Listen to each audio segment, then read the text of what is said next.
दोस्तों आज की वीडियो आपके लिए काफ़ी इंपॉर्टेंट रहने वाली है क्योंकि आज की इस वीडियो में एसएससी जीडी 2023 से जुड़े सभी इंपॉर्टेंट फैक्टर्स के ऊपर हम बात करेंगे, चाहे फिर वो मेडिकल डेट हो, आपकी फाइनल कट ऑफ हो या फिर कुछ और इंपॉर्टेंट फैक्टर्स हो, सभी को वन बाय वन हम यहाँ पर डिस्कस करेंगे। वीडियो आपके लिए काफ़ी यूजफुल रहने वाली है। बस आपको करना क्या है, वीडियो को एंड तक जरूर देखना है। साथ में अगर वीडियो हेल्पफुल लगती है तो वीडियो को लाइक शेयर कर देना, चैनल को सब्सक्राइब कर लेना। तो सबसे पहले हम यहाँ पर बात करेंगे कुछ ऐसे इंपॉर्टेंट फैक्टर्स के बारे में जो आपको जानना बहुत जरूरी है, और वो फैक्टर्स हैं मेडिकल के दौरान आपका जो डॉक्यूमेंट वेरिफिकेशन होगा उसके बारे में। जब आप मेडिकल देने जाएंगे तो उसके साथ आपका डॉक्यूमेंट वेरिफिकेशन भी करवाया जाएगा। अब बहुत बार क्या होता है कि आप मेडिकल में पास हो जाते हैं बट डॉक्यूमेंट वेरिफिकेशन में आपको रिजेक्ट कर दिया जाता है। तो आपको ये जानना बहुत जरूरी है कि कौन से ऐसे एरर हैं जो आपके डॉक्यूमेंट्स में होने ही नहीं चाहिए। तो सबसे पहले तो आप जब वहां पे जाओगे तो आपका जो भी रजिस्ट्रेशन वगैरह होते हैं या जो भी चीजें होती है ना, वो आपकी की जाती है किसके बेस पर? आधार कार्ड के बेस पर।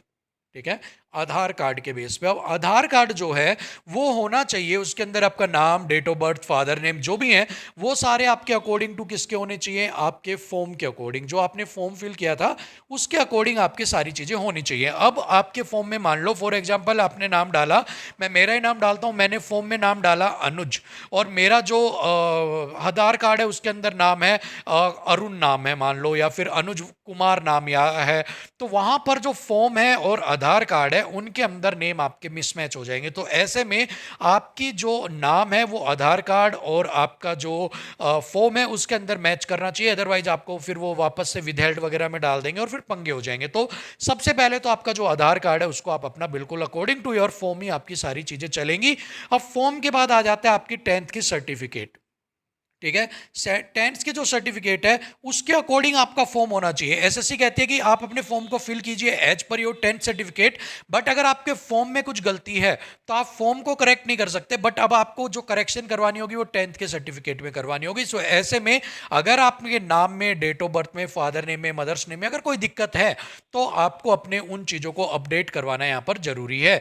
इसके बाद अगर मैं नेक्स्ट बात करता हूं तो नेक्स्ट यहाँ पर आ जाता है कास्ट सर्टिफिकेट। ठीक है, कास्ट सर्टिफिकेट। अब कास्ट सर्टिफिकेट के अंदर भी 3 नियम है कि आपके सबसे पहले क्रूशियल डेट और आपका कहां का बना होना चाहिए। तो यहां पर सबसे पहला अगर मैं बात करता हूं, सबसे पहले तो आपके क्रूशियल डेट की इशू की, जो है आपका क्रूशियल डेट। क्रूशियल डेट क्या होती है? क्लोजिंग डेट होती है आपके फॉर्म की। जिस दिन आपका जो फॉर्म है उसकी लास्ट डेट थी, मान लो मैं कहता हूं कि आज आपकी लास्ट डेट है फॉर्म की, तो जो आपकी क्रूशियल डेट होगी वो कौन सी होगी? वो आज की आपकी यहां पर होगी। ठीक है, सो क्रूशियल डेट आपकी क्या होगी? Closing date. तो क्रूशियल डेट से पहले के आपके पास डॉक्यूमेंट होने चाहिए, बट कोई दिक्कत नहीं है अगर आपकी क्रूशियल डेट का इशू है तो क्रूशियल डेट का जो इशू है उसको यहां पर क्या किया जाता है?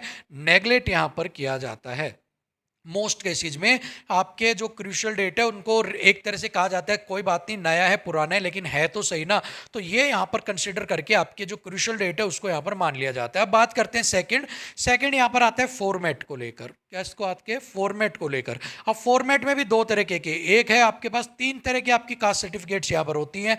फर्स्ट होता है आपका ईडब्ल्यूएस, सेकंड होता है ओबीसी, और थर्ड होता है एससी और एसटी यहां पर। ठीक है ना, अब यहां पर आपकी सेंटर की भर्ती है तो आपको सेंटर का ही फॉर्मेट में चाहिए। तो ईडब्ल्यूएस और ओबीसी जो है ये किसके होने चाहिए? सेंटर गवर्नमेंट के होने चाहिए। एससी और एसटी है ये स्टेट का होगा तो भी चलेगा, और अगर सेंटर का है तो भी चलेगा, क्योंकि एससी एसटी सर्टिफिकेट्स के अंदर आपको स्टेट और सेंटर में कोई भी दिक्कत नहीं होगी। बट आपके पास स्टेट का है तो भी अलाउड है और सेंटर है तब भी अलाउड है। But in case of EWS and OBC you have to your caste certificate issued by central authority आपको। ठीक है ना, तो सेंट्रल अथॉरिटी द्वारा आपको जो है वो इशूड किया जाना चाहिए आपके जो भी कास्ट सर्टिफिकेट है ईडब्ल्यूएस एंड ओबीसी के।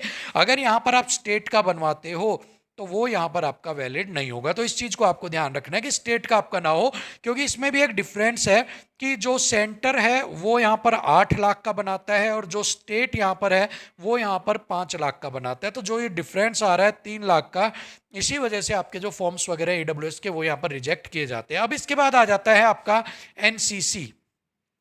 अब बहुत सारे बच्चों ने एनसीसी का बेनिफिट ले लिया, किसी ने 3 नंबर, किसी ने 5 नंबर। अब उनको जो बेनिफिट मिल गया है अब उस बेनिफिट को यहां पर चेक किया जाएगा कि भाई आपके वो जो आपने नंबर लिए हैं वो सही है गलत है। अगर सही है तो आपको यहां पर पास कर दिया जाएगा, अदरवाइज जो आपके नंबर है वो यहां पर माइनस कर दिए जाएंगे, आपके जो नंबर है वो यहाँ पर घटा दिए जाएंगे। कि अगर आपके मान लो 97 नंबर बन रहे और आपने कट ऑफ क्लियर किए, तो उसमें से मान लो 5 नंबर घटा के अब आपके कितने होंगे, 92। और अब यहाँ पर देखा जाएगा कि आप कट ऑफ को क्लियर करोगे या नहीं करोगे, और उसी के बेस पर आपको रिजेक्ट किया जाएगा या फिर सिलेक्ट यहाँ पर किया जाएगा। अब नेक्स्ट जो आता है वो यहाँ पर आ गया डोमिसाइल।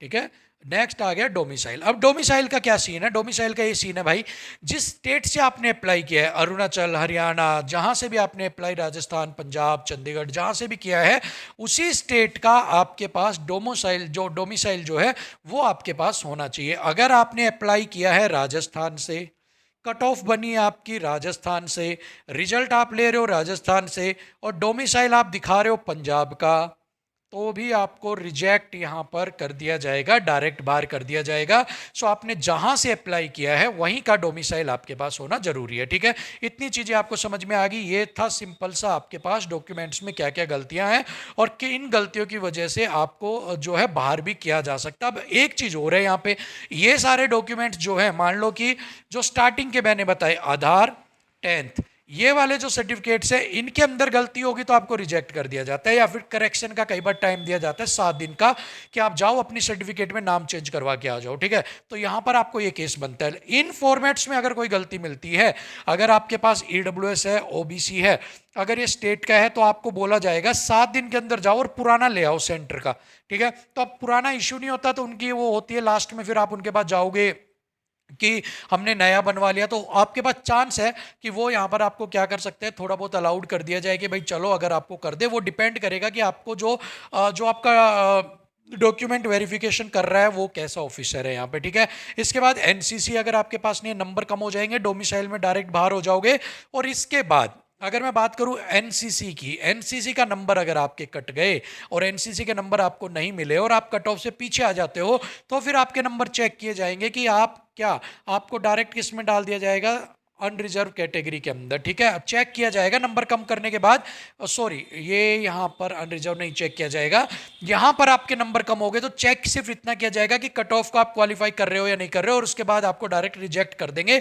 चाहे फिर रिजल्ट में आपको पास हो, लेकिन माइनस करने के बाद आप पास करोगे नहीं तो आपको रिजेक्ट कर देंगे। इस केस के अंदर की मैं बात कर रहा था, अगर ईडब्ल्यूएस, ओबीसी, अगर ये दोनों सर्टिफिकेट्स में आपको रिजेक्ट कर देते हैं कि स्टेट का नहीं मानेंगे, हम तो सेंटर का मानेंगे, आपके पास पुराना नहीं है, फिर यहां पर आपको अनरिजर्व कैटेगरी के अंदर डाल दिया जाएगा। और फिर आपको चेक किया जाएगा कि आप ओबीसी में तो अपनी कट ऑफ क्लियर कर रहे हैं, लेकिन क्या आप अनरिजर्व में कर रहे हैं। अगर आप अनरिजर्व में क्लियर कर रहे हैं तो आपको अनरिजर्व कैटेगरी में पास कर देंगे, और अगर आपके नंबर अनरिजर्व कैटेगरी से कम है तो आपको यहाँ पर रिजेक्ट कर दिया जाएगा। ठीक है, इतनी चीजें आपको यहाँ पर समझ में आ गई कि कैसे कैसे आपके डॉक्यूमेंट्स की वजह से आप अपनी नौकरी से हाथ धो सकते हो। तो इन चीजों का आप ध्यान रखना। अब इसके बाद बात कम कर लेते हैं, नेक्स्ट जो है आपकी मेडिकल डेट को लेकर के, आपका मेडिकल जो है वो कब तक होगा। तो एज पर वायरल नोटिस हुआ था जिसके अंदर बताया गया था 15 जून के बाद आपका जो मेडिकल है वो कभी भी स्टार्ट करवाया जा सकता है। तो देखिए अभी आपके बहुत सारे काम तो पेंडिंग है। एक्चुअल में आप भी जानते हो कि आपका जो नादिया सेंटर है उसके ऊपर 6 जून तक का आपका फिजिकल चल रहा है, उसके बाद आपका रिजल्ट भी पेंडिंग है, तो उनका भी रिजल्ट करना है। सो 15 जून से अगर आपका फिजिकल जो मेडिकल आपका वो अगर कंडक्ट नहीं भी होता है, क्योंकि अगर टर्म्स एंड कंडीशंस बहुत सारी बीच में लगी हुई है कि उसका भी फिजिकल करवाओ, और साथ में कुछ बच्चों ने यहाँ पर रिट वगैरह डाली थी कि हमारा भी दोबारा करवाया जाए, उनके भी बीच में इशू फंस रहे हैं। तो इन सारी चीज़ों को अगर आप पूरा एक तरह से चेक करोगे, इन सबको देखोगे, तो लगता है कि 15 जून से ना हो, बट हाँ जुलाई के अंदर प्रोबेबली आपका पूरी उम्मीद है कि जुलाई के अंदर आपका करवा दिया जाए। बट अगर प्रोसेस फास्ट किया जाता है, प्रोसेस थोड़ा सा ज़्यादा बढ़ाया जाता है, तो हो सकता है लास्ट वीक ऑफ जो आपका जून है उसके अंदर आपको कोई ना कोई अपडेट जो है वो यहाँ पर प्रोवाइड करवा दी जाए रिगार्डिंग योर मेडिकल। बट लगता है कि जुलाई के अंदर आपका जो मेडिकल है वो कंडक्ट करवाया जाएगा, जुलाई के अंदर आपका हो जाएगा, ज़्यादा टेंशन लेने की आपको ज़रूरत नहीं है।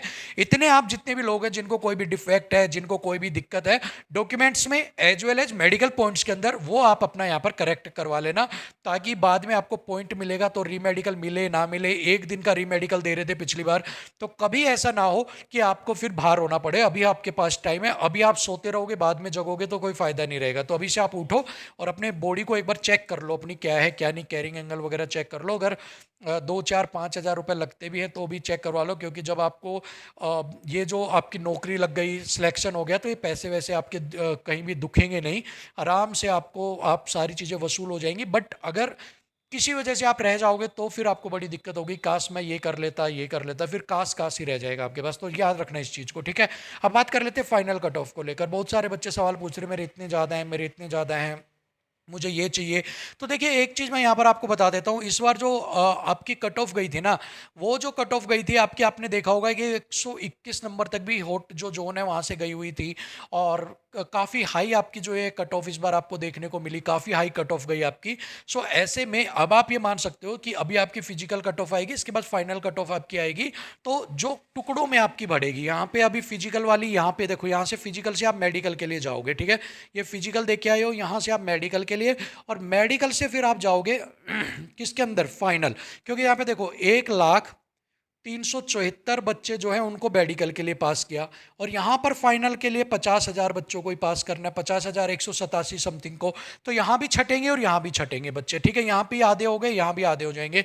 सो इस वजह से जो कट ऑफ है वो 2 हिस्सों में आपकी बढ़ेगी। सो अभी जो कहेंगे कि 2 से 3 नंबर बढ़ेगी, वो आप यहाँ से कह सकते हो कि जो आपके रेड जोन है, मैं उनकी बता रहा हूँ, रेड जोन की, जो भी हॉट जोन या फिर जो रेड जोन है उनकी बता देता हूँ कि उनकी यहाँ से यहाँ तक जाने में हो सकता है कि 4 नंबर की कट ऑफ इंक्रीज हो, ठीक है।